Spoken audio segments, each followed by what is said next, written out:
मेरे प्यारों, यीशु मसीह के नाम से मैं आपको अभिवादन करता हूं। आज अपने आप को हमें सोचना, आपका जीवन किस प्रकार, क्या आप निर्भय है, आनंद के साथ है, हमेशा आप खुशी के साथ रहना है, हिम्मत के साथ रहना।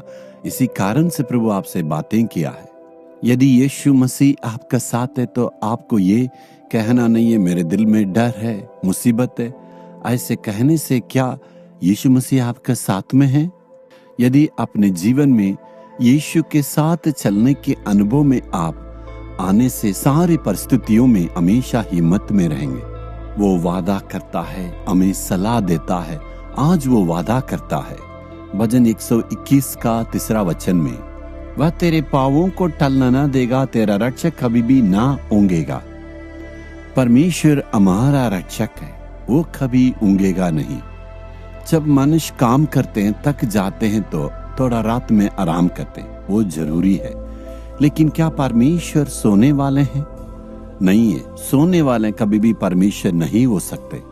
दिन वो रात हो, लेकिन परमेश्वर हमें रक्षा करता है। मनुष्य के लिए दिन रात दोनों फर्क पड़ता, लेकिन परमेश्वर हमें आराम करने के लिए इस प्रकार सृष्टि की है। परमेश्वर की नजर में दिन या रात दोनों एक ही है।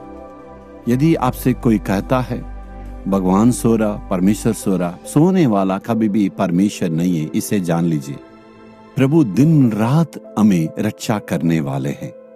एक शहर में मैं सेवा के लिए गए। वहां एक भाई अच्छे से बिजनेस करते हैं, बहुत सारे प्रोडक्ट को बना के और विदेश में एक्सपोर्ट करते हैं। अच्छे आशीष के साथ वो रहते हैं।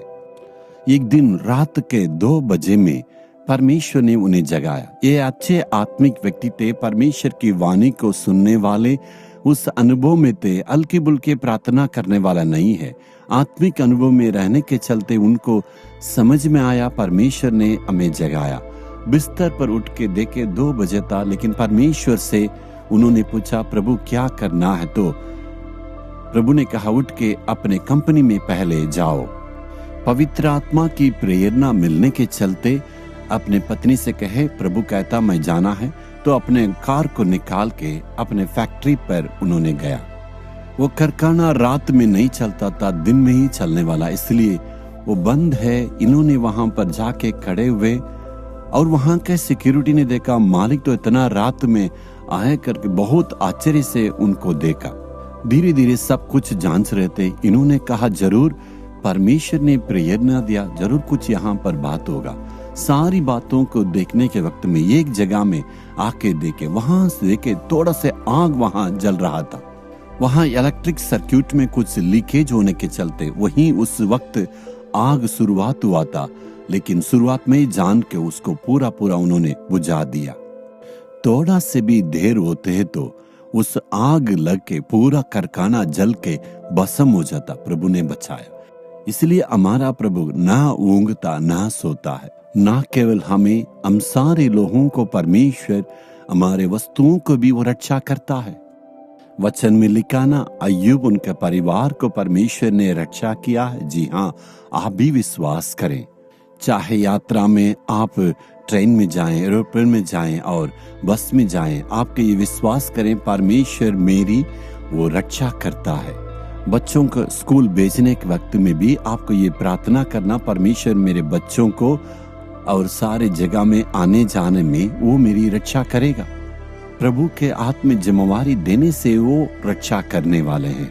यदि आप कहेंगे मेरे लिए सिक्योरिटी पर्याप्त है, कुछ भी नहीं चाहिए, कहने से परमेश्वर बिल्कुल आपका जीवन से दूर हो जाएंगे।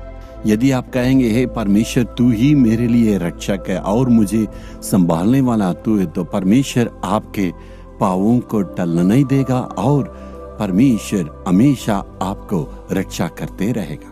अभी परमेश्वर से कहेंगे तू इतना संभालता है और मुझसे इतना प्यार करने वाला परमेश्वर है।